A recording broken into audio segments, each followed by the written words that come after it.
Corporate ఆసుపత్రికి కాలు operation కు వెళ్తే కాటికి పంపేశారు. వ్యవసాయ పనులు చేసుకుంటూ కాలు విరిగిన ఓ మహిళను 60 కిలోమీటర్ల దూరంలోని కార్పొరేట్ ఆసుపత్రికి తీసుకువచ్చి కాలు బాగు చేయండి అడిగితే మత్తు మందు ఎక్కువ ఇచ్చి ఏకంగా కాటికి పంపేసిన ఘటన బుధవారం మదనపల్లెలో జరిగింది.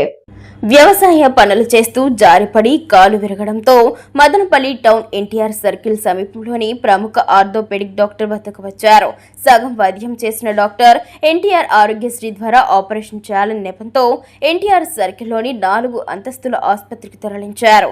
మెడికల్ టెస్టులు చేసిన అనంతరం ఆపరేషన్ చేయాలని కుటుంబ సభ్యులకు తెలిపారు. చదువురాని పల్లెటూరి ప్రజలు కొంత మొత్తం మెడికల్ టెస్టుల కోసం డబ్బులు చెల్లించి ఆపరేషన్ చేసేందుకు ఒప్పుకున్నారు. మంగళవారం రాత్రి ఆపరేషన్ చేసిన అనంతరం గంగులమ్మ తీవ్ర అస్వస్థకు గురైంది. ఠాగూర్ సినిమాలోని సీన్లు రిపీట్ చేస్తూ డాక్టర్లు పరుగులు పెట్టి గంగులమ్మ పరిస్థితి విషమించిందని చేతులెత్తేశారు. క్షణాల్లో గంగులమ్మ మృతి చెందడంతో కుటుంబ సభ్యులు ఆసుపత్రి సిబ్బందిపై కేకలు వేయడంతో పెద్ద ఎత్తున రగడ జరిగింది.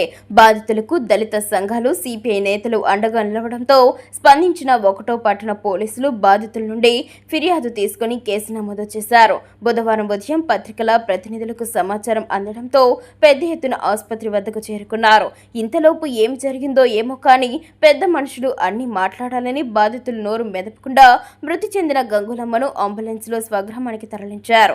ఈ కథలో ఏం జరిగిందో పాఠకులకు తెలిసిందనుకుంటున్నాం.